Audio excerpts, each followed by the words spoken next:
use Obsidian for everything. Work, play, and everything in between. In fact, I barely even close down Obsidian unless I close down my computer. So in this video, I'm going to show you a very real-life example of how I problem solve in Obsidian, specifically to tackle my burgeoning Kickstarter backlist, using plugins like Dataview, Buttons, Templater, QuickAdd, and Database Folder. Kickstarter is a way to crowdfund your project by talking about what your project is and then asking people if they'd like to kind of pre-order. But the problem with Kickstarter is that you may pay now, but you may not get what you paid for until sometimes years down the track. I don't really have a great way to manage this, and to top it all off, Kickstarter now isn't the only platform. So there's Kickstarter, and then there's BackerKit, and then there's Indiegogo, and I'm probably forgetting a few more. So I need a way to track all of this that in one unified place. And like with most things, my answer to it is Obsidian. Here's what I want to do. I'm going to create a single Kickstarter database, but I'm going to show you two different ways to view it. The first one involves stringing along the plugins QuickAdd, Templater, Buttons, and Dataview. This way is more stable because all of these plugins have been around for a while, but it does take a little bit more to set up since you're using multiple plugins. If you're looking for a more Notion-like experience for databases though, then I am also going to show you how to do the same thing with Database Folder. First, a bit about my requirements. I basically want a single page where I can pull in all of the information about every project that I've backed and paid for, see like at a minimum the status of the project, whether I've gotten it or not, and then be able to click into each of them and see what the latest updates were. So I am thinking now that this is going to involve Dataview for sure, and maybe I'll have each project be its own note so that in the Dataview I don't have all of the information, but I can always click into that note to find out more detailed information. I don't really want to have a bunch of notes that are for Kickstarters in with the rest of my notes, because that might get confusing because some of them are books that I might take notes on. So I'm going to create a Kickstarter folder. So you can create a folder within the File Explorer, but you can also just create it when you create a note. So I'm going to do Kickstarter, and I'll just call it Kickstarters I've backed. So just to show you what that looks like in the File Explorer here, there's now a Kickstarter folder with the Kickstarters I've backed. That didn't exist before, I just created it when I created the new note. So I don't really have anything to put in here yet. Maybe I'll start with a Kickstarter template. Kickstarter. And then I'll open that in this next pane so that I can work on them in parallel. It's going to need my standard front matter here. I'm going to replace this though with a template. And then I'm going to put the whole thing in brackets so that it links to the daily note. And then I want to define some parameters. Now, this is where I need to make sure I have all of them. Well, first, the name, and that's just going to be the title, but probably doesn't need to have brackets because it doesn't need to link to it. Then I'll say status, date, expected. The tier that I backed it on, I want to have a comments field. Oh, because this is a lot of my Kickstarters are for role-playing games, I probably want something about the kind of system it is. And the link. I'll need the link to the Kickstarter or whatever it is. Now that I've got this template here, I want this template to be automatically applied to any note that I create within this Kickstarter folder. So I'm going to go into Templater settings, and in folder templates, you'll see I have a couple already. I'm going to add this one for the new Kickstarter folder, and I'm going to select that Kickstarter template. I can change this Kickstarter template at any time later on. So having this on Templater means I don't have to apply the template every single time that I create a new Kickstarter project file, but then I also want to be able to add new Kickstarter projects without having to do it manually. So for that, I'm going to use QuickAdd. So I'm going to go all the way down, and this is definitely going to be a template. Add new Kickstarter project. And then I'll add that choice, and in the settings here, I'm going to use the Kickstarter template, the file name format. I really just want to be able to put in a value, and I do want it to create it within a folder, and that folder is the Kickstarter one. And then I'll click add, create in the same folder as active file, not necessarily. I don't want it to append links. I think that is it. So I'll exit out of that. And then I'm going to click on the lightning button so that I can just add new Kickstarter projects on the fly. Exit out of that. Looking at this, I think I would like to be able to distinguish which are Kickstarter projects and not just by folders. So I'm actually going to add some front matter here, and I'll add type Kickstarter.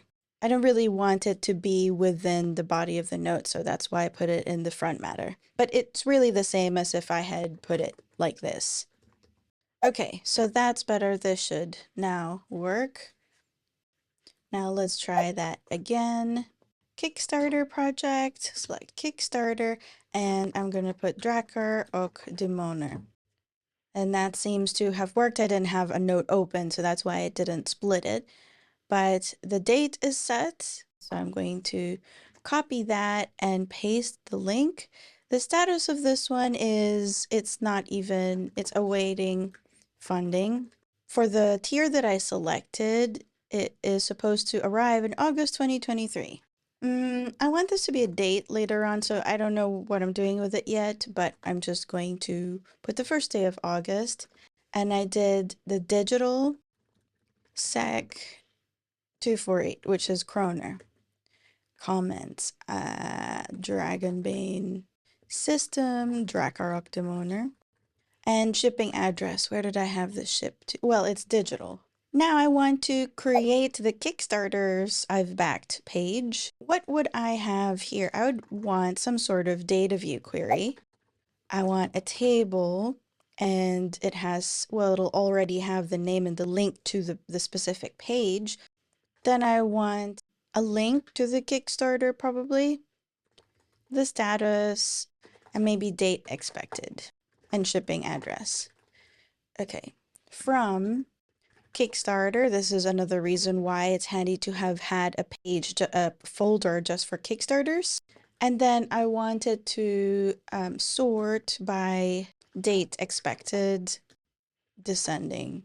Okay, the problem here is that this Kickstarters I've backed page itself is coming up in the results, so I'm going to filter that out. This is where the type comes in, or where the type is equal to Kickstarter. And that way it's just the actual projects that will show up. Now these are the parameters, but I don't really want it to show up like that.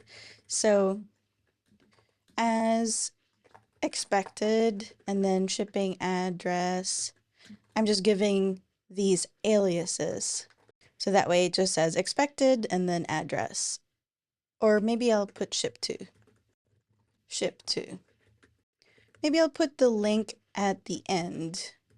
I'm going to do this for a bunch of other projects, and then I'll catch you up when I have more to show. Hey, so it's another day because that took a little longer than I planned to actually move all of my Kickstarter projects into Obsidian, but here's what that looks like now. This is my Kickstarters I've backed page, and I have it separated into two sections, pending and by status. So in the pending section, I have a Dataview query that has these 5 different columns, and each one of these is a crowdfunding project. So I've got the status, expected, ship to, and link, but I can really change any of those if I want to. It's just that this was the view that made sense to me. And I'm also filtering out the ones that are fulfilled already because I don't really need to track them if I've already gotten the rewards. In the other section by status, I thought it might also be nice to see them according to different statuses, so even if they're fulfilled, for example, they'll still show up here. The Dataview query for this looks a little like this. This is a Dataview.js query, actually, which means that I'm doing the query in JavaScript. I'm sure that there is a way to do this in Dataview, but sometimes I'm just still more comfortable in JavaScript, so this is how I did that. I am basically grouping them according to statuses, and that's what that looks like. This is the new template that I've got. I changed a few things from when I saw you last. I filled out the pledge manager, and then I realized that I needed two dates, the original one because these Kickstarters are often late, and then the date expected according to the last update. And I also added things like my tier, like how much I spent, and then the creator. And I have updates here that I fill out when these projects send the updates out. Whenever I create new metadata like this for a very specific use case, I like to keep track of these fields because sometimes I might, think that maybe system is with a lowercase s or something. And to do that, I do have a data model page. I'm going to put this template over here. This data model page has a lot of metadata that I use for different reasons, and I added a section here for Kickstarters. So I basically went through these fields and then I added them here just so I know, for example, what the statuses are. I want to only use these 4 statuses, and actually while I was recording this, I saw that I have one that's BackerKit open, and I want to remove that. I'm going to just put not fulfilled.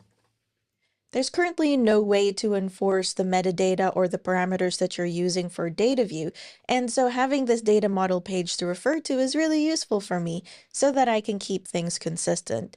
For the most part, I'm going to be using the template anyway, so really the only things that I have to worry about are these values. I've also got the template working now to create new crowdfunding projects. And so if I hit Command P to get to the command pane and then I type Kickstarter, I can already see the add new Kickstarter project, and I do have a hotkey set up for it as well. So then if I hit that command, I can type in my new Kickstarter project, and that opens up with all of the values filled in. I'm going to delete that, because what I want to do now is I want to have a nice button here. I know that I could just use my shortcut, but sometimes I still like having something that I can click. And for that, I'm going to be using the Buttons plugin. I already have it installed, so I'm going to hit Command P and type in buttons, and it has this nice button maker. I'm going to call it Create New Crowdfunding Project. For the button type, I'm going to select Command, because for Command, I'm actually going to choose that command that shows up in the command pane. You know how I did Command P earlier. So this is the QuickAdd template, Add New Kickstarter Project. I'm going to select that, and I'll call it, you always have to have a button ID that's unique. So I'm going to say Create New Proj. And do I need anything else here? No. So this is what the button will look like. I mean, you can customize what the color is. How about red? Red is always nice, right? Yeah. Okay, I'm going to hit Insert button there, and this is our nice new button. And when we go into the code here, then we'll see that the button maker has added all of this in. This is basically what we typed into the fields. It's just in code format. So now I'm going to click on that Create New Crowdfunding Project, and I'm going to type the new project name, and that basically does the same thing. It's just now I have a nice button to click. So the way that I created this database is pretty repeatable when you think about it for any database, not just for Kickstarter projects. First, I created a new folder that was specific for that database, and then I created a template for all of the items that are going to be in that database with the metadata and the parameters that I want each item to have. Then I created a page that had a Dataview query that would then pull in all of those items. And then I finished up by using QuickAdd to create a command that would let me add new items to that database from the command pane, and buttons to have a nice clickable button that does the same thing. But as you may already be thinking, there's quite a bit of steps involved in that, so I'm going to show you 2 potentially easier ways. First, if you are a member of my Patreon, I have created a sample database for you called the Database of Stuff. It already has the button here and the Dataview query, so you can just click create a new database item, for example. I'll type in my item, and that's already done for you. It's going to already be moved into the sample DB folder, and it'll also show up in the Dataview query. This is still going to require some changing though, like if you want to change the name of it, then you might want to change the folder name here as well, or maybe you want to call it something other than DB item. I've also already set this up in QuickAdd to add a DB item so that it always applies this template. The second option is a plugin called Database Folder Plugin. This does have some caveats, so let me go through how to use it quickly, and then I'll talk about why I didn't recommend it off the bat. Now I'm going to go over to Settings and install the plugin as normal by going into Community Plugins and Browse. And I'll type Database Folder and I'll hit Install. I'd uninstalled it and I'm now reinstalling it just so I can show it to you. Enable. I'm going to right click on Kickstarter and click on New Database Folder. I'm going to wait a second and there's already a table that's been populated and it's called Untitled Database. So let me close the File Explorer here and look at this a little bit more. So this was effectively replicating what I did manually, except in a nicer interface. So while I don't need this column, so I'm going to hit delete. I'm going to rename this database. Let's call it crowdfunding database. And this is already showing some of my projects, but as you can see, it's splitting it out across 5 different files. So I'm going to hit Open Table Options here, Open Database Settings, and then I'm going to scroll all the way down. And here where it says select the number of rows to show per page, I'm just going to hit the maximum, which apparently is 200. Now it's showing all of my projects, and there are 44 of them. That's also showing up here. But I don't really want to see all projects. Remember in the Kickstarters of back page, I was filtering out the ones that had been fulfilled. So I'm going to click here, and that's the table filters. I'm going to add a filter, and I'll say that the status should not be equal to fulfilled. I'm going to add another filter though, because this might still show the Kickstarters I've backed page, which I don't want because it's not in itself a project.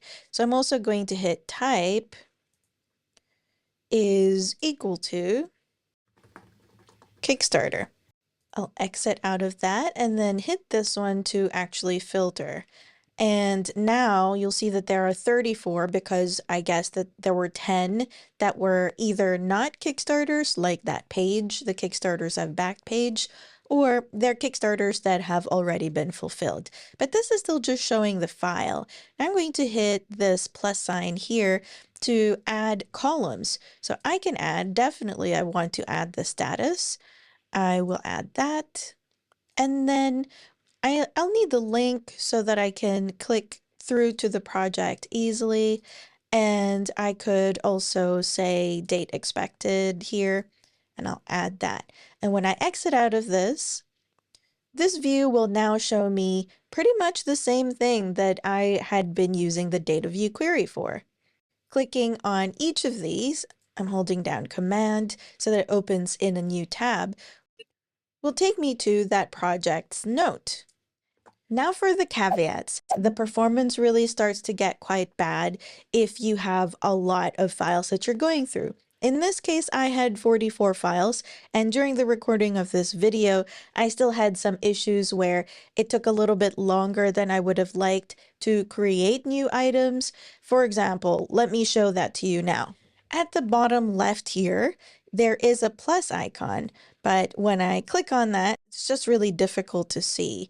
I'm sure that this is going to be sorted out. It might be my theme, but I tried it with a few themes and this was still a problem. And then now I'm stuck in a place where like I can't even exit out of this focus.